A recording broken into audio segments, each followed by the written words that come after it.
Good morning, Valanda. Today we are going to discuss about the EMF method or synchronous impedance method of an alternator. Okay, first of all, EMF method is also called as the synchronous impedance method. Okay, this is the test for conducting the alternator or the AC generator. Okay, this method is known as the synchronous impedance method. Here, the magnetic circuit is assumed to be unsaturated. Therefore, in this method, the MMFs, that means the fluxes produced by the rotor and stator, are replaced by their equivalent EMF and hence called as the EMF method. Okay, in this case, the method MMF, that means the fluxes are produced by the rotor and the stator. Okay, when we are giving the supply to the rotor, then automatically an EMF is induced. Okay, this is the stator of an alternator and this is the rotor of an alternator. When we are giving the three-phase supply to the stator winding, okay, this is the three-phase AC supply to the stator winding. Okay, when we are giving the three-phase AC supply to this stator winding, then automatically an EMF is induced in this stator. Then automatically the EMF is induced in the stator. Okay, this is the stator and this is the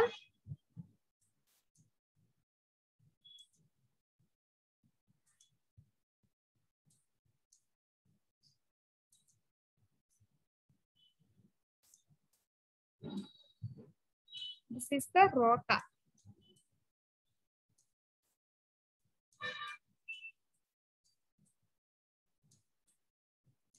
This is the stator and this is the rotor. The stator are replaced by an equivalent EMF and hence is called as the EMF method. Okay, and hence it is called as the EMF method. To predetermine the regulation of this method, okay, the following information to be determined. Okay, how we will find the regulation of this method means that, okay, we are conducting the two types of test. Okay, that is, first one is the open circuit test, that means the OC test. Second one is the short circuit test. Okay, second one is the short circuit test. Okay, these are the two different types of tests, that is the OC test and the SC test. Okay, by conducting the OC and the SC test, we determine the regulation of an alternator. Okay, what is meant by the percentage voltage regulation? That is already derived in the previous case, that is the percentage voltage regulation means the V0 minus V1 by V1 into 100. Okay, this is the formula for the percentage voltage regulation. Okay, it is difference between the no load voltage to the full load voltage in terms of no load voltage is called as the percentage voltage regulation.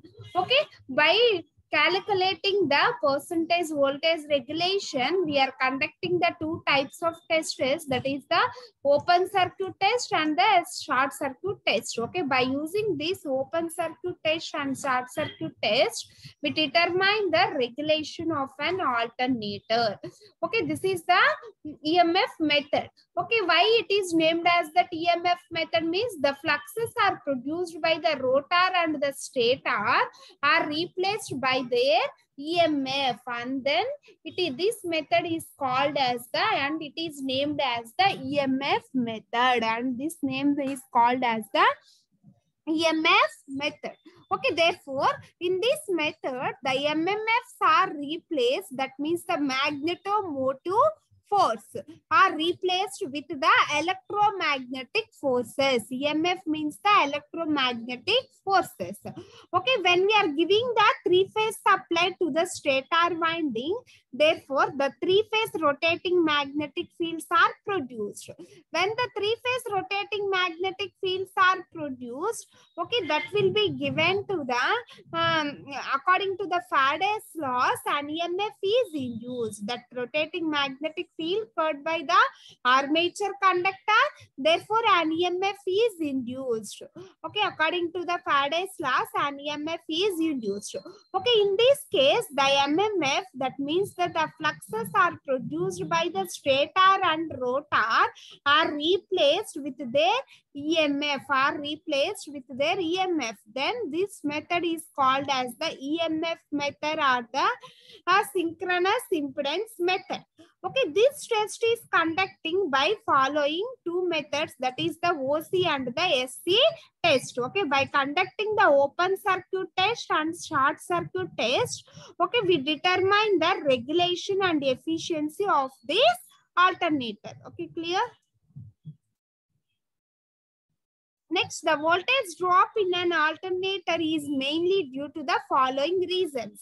Why the voltage drop will be obtained? In the case of an alternator, what is the main reasons for obtaining that voltage drop? Okay, these are the following reasons for obtaining this voltage drop. That is the voltage drop due to the armature winding resistance. For a heavy winding, we are having the resistance and reactances. Okay, therefore due to that resistance some voltage will be dropped, and due to that inductance some voltage will be dropped. Okay, therefore the voltage drop is due to the armature winding resistance. Therefore the voltage drop is due to the armature winding resistance, that is the IARA. Okay, that is the IARA. Next, the voltage drop due to the armature winding leakage reactance, that is the IAXL. Okay, due to the armature leakage reactance, some voltage that will be dropped, that is the IAXL. Okay, understand? That is the IAXL. Okay, due to the armature resistance and also the inductive reactances, the voltage will be dropped, that is IARA and the IAXL. Okay, due to the armature reactance, the voltage will be dropped, that is the IAXA. That is the IAXA. Okay, the combination of 2 and 3 leads the voltage drops. Okay, when we are combined these 2 or 3, then the voltage drop due to the armature winding reactance and the armature reaction drop. Okay, it is called as the voltage drop due to the synchronous reactance. Okay, it is named as the voltage drop due to the synchronous reactance. Okay, therefore the voltage drop due to that reactance, that is XS, is equal to IA into XL plus XA. That will be equal to IA into XL plus XA. Okay, in this case we are replacing XL plus XA is equal to the XS. Okay, in this case, we are replacing XL plus XA is equal to the XS. Then it will be considered as IA into XS. Okay, understand? Then it will be considered as IA into XS. Okay, therefore, the combination of drops due to the RA and XA is known as the voltage drop due to the synchronous impedance. Okay, therefore, the combination of RA and XS. Okay, the combination of RA, that means the armature resistance, and XS means the synchronous reactance. Okay, what is the reactance formula? That is the XS formula. Therefore, XS is equal to the XL plus XA. XL is the inductive reactance and XA is the armature reactance. Therefore, XS is equal to the XL plus XA. XL is the inductive reactance and XA is the armature reactance. Okay, it is known as the voltage drop due to the synchronous impedance drop, that is IA into ZS. Okay, it is known as the synchronous impedance drop, that is IA into ZS. Okay, clear?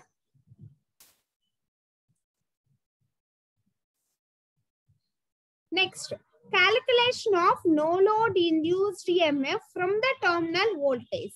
How we will calculate the no load induced EMF, that is E, from the terminal voltage. Okay, consider this is the vector diagram for a lagging loads, inductive loads. Okay, for a lagging or the inductive loads, we are considering this triangle, that is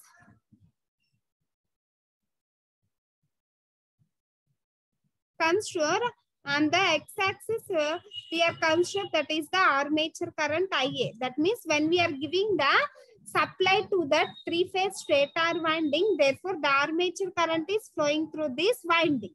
Okay, due to that current, some voltage will be obtained at an angle of phi. Okay, therefore due to that current, some voltage that will be obtained at an angle of phi. Okay, it is named as the V.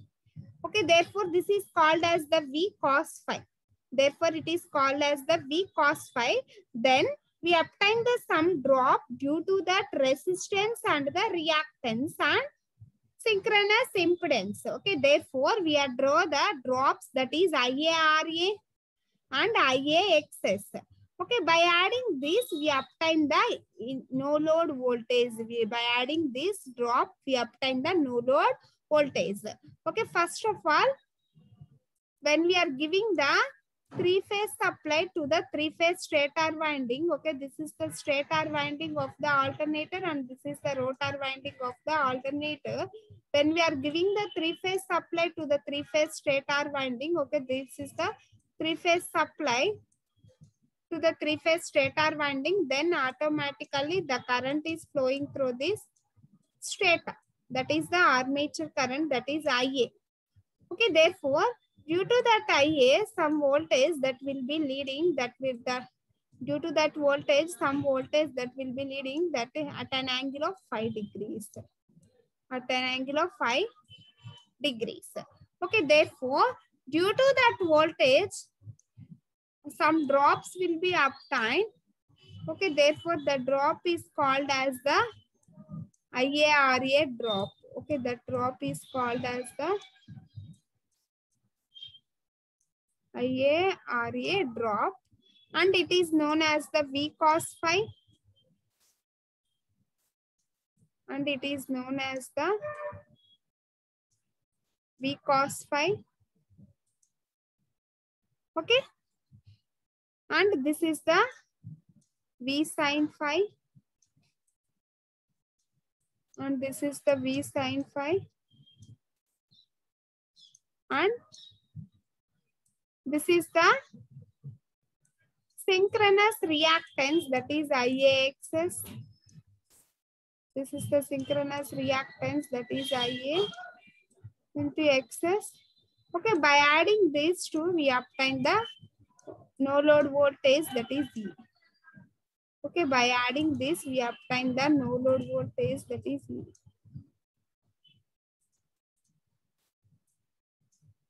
Okay, this is the no load voltage V. And this is the V. And this is the IARA and V cos phi, V sin phi and IAXS. Okay, from this triangle, first V is the terminal voltage under rated load. Okay, therefore OA is the terminal voltage and IA is the rated armature current. Okay, this is IA is the rated armature current. Next, RA is the armature resistance and XS is the synchronous reactance, and E is the no load induced EMF. Okay, that is OC. Okay, from the KVL, that is OC. Next, from the KVL, okay, therefore E is equal to V plus IA into RA plus JXS. Okay, in this case, V is the no load voltage and V is the applied voltage. IA is the armature current and RA is the armature resistance and XS is the synchronous reactance. Okay, therefore, draw the phasor diagram from the above KVL equation. Okay, this is the phasor diagram equation, take the reference phasor as the OA, that is the terminal voltage. Okay, therefore, since the load is indexed to, the current lags to the phasor OA and its load by an angle of phi. Okay, this is the current lags the V by an angle of phi.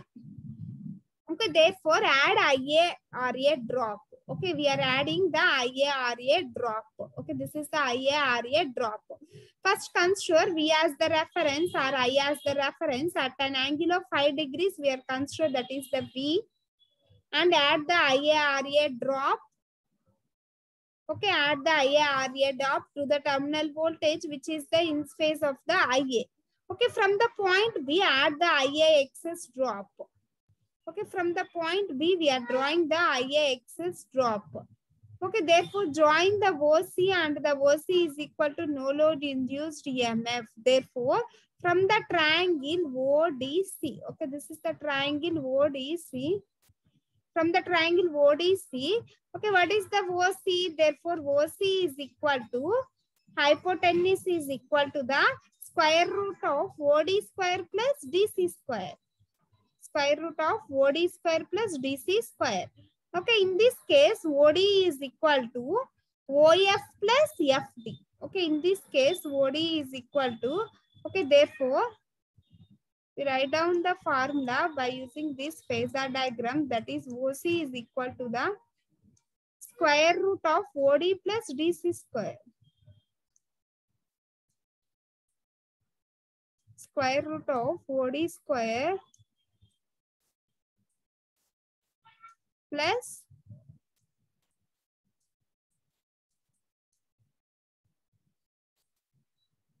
DC square.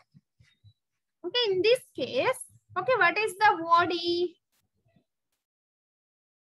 Okay, in this case, what is the OD? Therefore, OD is equal to OF plus FD. OD is equal to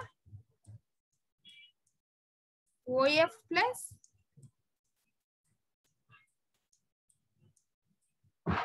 FD. Okay, in this case, what is the OF value?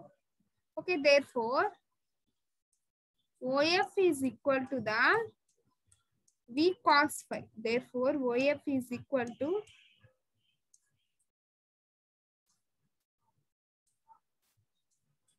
V cos phi and FD is equal to IARE. Okay, therefore, FD is equal to IARE. Therefore, FD is equal to IARE. Okay, and then substitute OD, OF plus FD. Okay, and then we obtain the OD. Okay, therefore, what is the OD? That is V cos phi plus IARE. Okay, that is V cos phi plus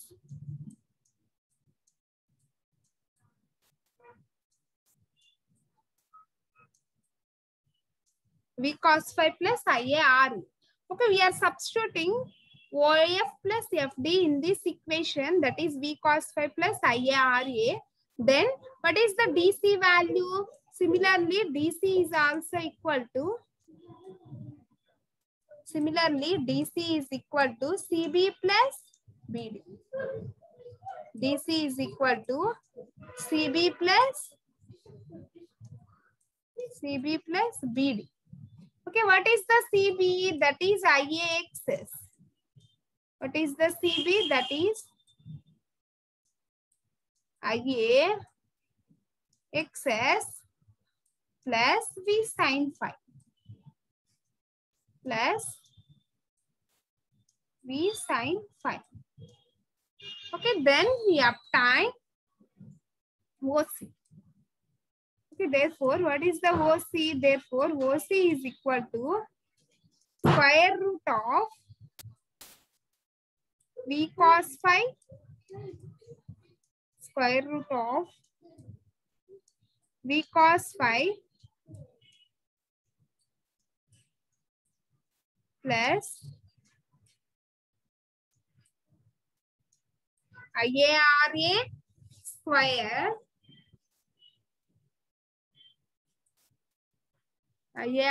square plus DC. Okay, what is the DC? That is IAXS V sin phi. That is IAXS plus V sin phi whole square. Okay, this is the OC. Okay, this is the OC. Clear, man? This is the OC. Okay, therefore, what is the OC? OC. OC is equal to the E. Okay, what is the E? That is the no load induced EMF. Okay, what is the E? That is no load induced EMF. Therefore, OC is equal to the E. Okay, that means no load induced EMF. Therefore, no load induced EMF, that is E is equal to V cos phi plus IARA whole square plus IAXS plus V sin phi whole square. Okay, this is the no load induced EMF, that is E. Okay, clear, ma? V cos phi plus IARA whole square plus V sin phi plus IAXS whole square. Okay, this is the no load induced EMF, that is E. Next, for unity power factor or for resistive load. Okay, for resistive load means the phase angle, that is cos phi. Okay, the resistive load means the phase angle, that is phi is equal to 0. Okay, why? Because the phi is equal to 0 for resistive load. That means the V and I are in phase. Okay, that means the V and I are in phase. Okay, therefore, V and I are in phase means there is no angle difference between the voltage to the current. Okay, therefore, there is no angle difference between the voltage to the current means phi is equal to 0. Then the power factor, that is cos phi, is equal to 1. Then the power factor cos phi is equal to 1. Therefore, OC is equal to OB square plus BC square. That means, therefore, cos phi is equal to 1. What is this? That is OB. Therefore, we are substituting in this equation, the cos phi is equal to 1. Therefore, this equation is, that is, we are substituting in the OD value. What is the OD? V cos phi plus IARA. Then substitute cos phi is equal to 1. Therefore, what is the OD? Therefore, OD is equal to V into 1 plus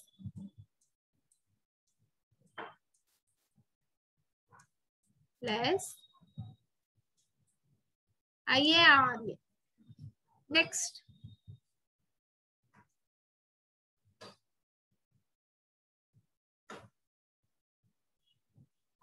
What is the DC? Therefore, DC is equal to IAXX plus V sin phi. Okay, sine of 0. Therefore, sine of 0 is equal to 0. Therefore, this term will be equal to 0. Then what is the DC value? That is DC is equal to, or BC is equal to IAXS. That will be equal to IA into XS. This will be equal to 0. That will be equal to IA into XS. Therefore, we obtain E is equal to V plus IARA whole square, V plus IARA whole square plus IAXS whole square. When the, for the resistive loads, okay, for the resistive loads, E is equal to the V plus IARA whole square plus IAXS whole square. That is UPF loads. And this is the lagging loads. Next, we are calculating for that leading loads. Okay, clear, ma? This is the E. E is the no load voltage. Therefore, E is equal to V plus IARA whole square plus IA into XS. Why? Because means the cos phi is equal to 0. Otherwise, phi is equal to the 0. cos phi is equal to 1. Okay, we are substituting cos phi is equal to 1 and phi is equal to 0 in this equation. Then we obtain E is equal to V plus IARA whole square plus IAXS whole square. Okay, this is the UPF loads are for the resistive loads. Okay, clear, ma? Next for leading loads. Next for leading loads, how it will be calculated? Leading load means, okay, we are considered like this, that is IARA, IAXS and E. For leading loads, okay, what is the OD? Okay, this is the OD, that is OF plus FD. That is V cos phi plus IARA. Okay, therefore V cos phi plus IARA whole square. Next DC. For leading loads, this will be changed. That is IAXS V sin phi minus IAXS whole square. Okay, leading load means we are considering minus. Okay, that is the only difference between the leading and the lagging loads. Okay, understand ma? Clear ma? This is the V reference vector at an angle of 5 degrees I is there.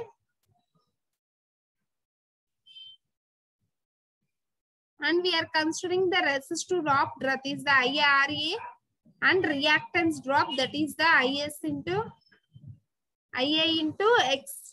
And then we are considering the synchronous reactance drop, that is the IAXS.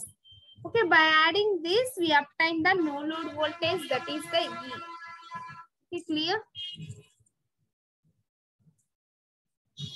This is the formula for the voltage, no load voltage. Okay, next, what is the procedure for conducting the open circuit test and what is the procedure for conducting the short circuit test? Okay, first of all, open circuit test.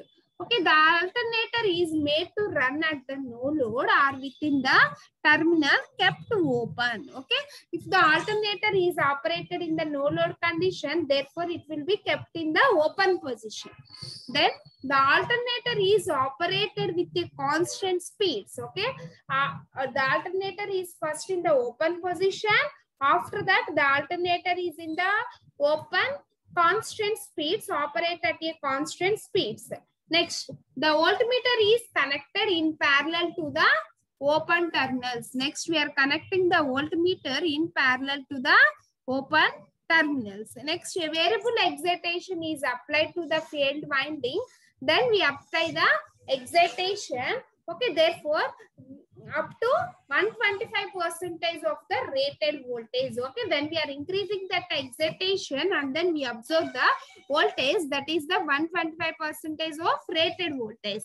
After applying that excitation and then the voltage reaches to the 125% of rated voltage and then note down the readings and then plot the graph between the field current versus the open circuit voltage and then we draw the graph between the field current and the open circuit voltage. Therefore, the open circuit characteristics is linear. Okay, therefore, this is the OCC characteristics that will be plotted in between the field current versus the voltage. Field current versus the voltage. Next, what is the procedure for conducting the short circuit test?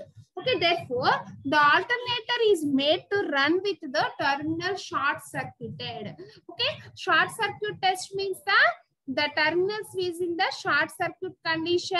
Therefore, the alternator is operated with the constant speeds and then we operate the alternator in the constant speed. Therefore, the ammeter is connected in series with the short circuit terminals and the ammeter is connected in series and then the excitation is applied when the short circuit current is passing through that winding. Okay, therefore, the rated current that will be applied to that test. Okay, and then we note down the readings. Okay, after note down the readings, okay, we draw the graph in between the field current versus the short circuit current. Okay, after drawing the graph, okay, we observe this is the OCC curve and this is the SCC curve. Okay, understand ma? After observing the graph, this is the OCC curve and this is the SCC curve. Okay, first of all, open circuit test is conducted on the alternator will be this is the open position, and then the motor, the alternator is reached to the synchronous rated speed. After that, we apply the excitation till the 125% of rated voltage is applied to that windings. Okay, after obtaining the 125%, that is the rated voltage that will be obtained. Okay, in that case, we note down the readings and then we draw the graph between the field current versus the voltage. Okay, therefore, the graph that will be drawn in between the field current versus the voltage, that is the no load voltage V0. Therefore, this graph is known as the OCC curve. Okay, therefore, next conducting the SC test. Okay, therefore, the alternator is made run with the short circuit condition. Then the alternator is operated at a constant speeds and the rated values. Okay, therefore, we are applying the excitation when the ammeter reaches its the rated value or the short circuit current. Okay, if the ammeter reaches the short circuit current and then we note down the field current versus the short circuit current, that is the ISC. Therefore, we note down the field current versus the short circuit current, that is the ISC. Okay, this graph is called as the SC test. This is the short circuit test. Okay, clear ma? This is the procedure for obtaining or conducting the open circuit test and the short circuit test in the case of an alternator. Okay, clear? Okay, in the next class, how we will be calculate the regulation by using this OC and the SC test from the graph. Okay.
Okay, this is the procedure for calculating the open circuit test and the short circuit test.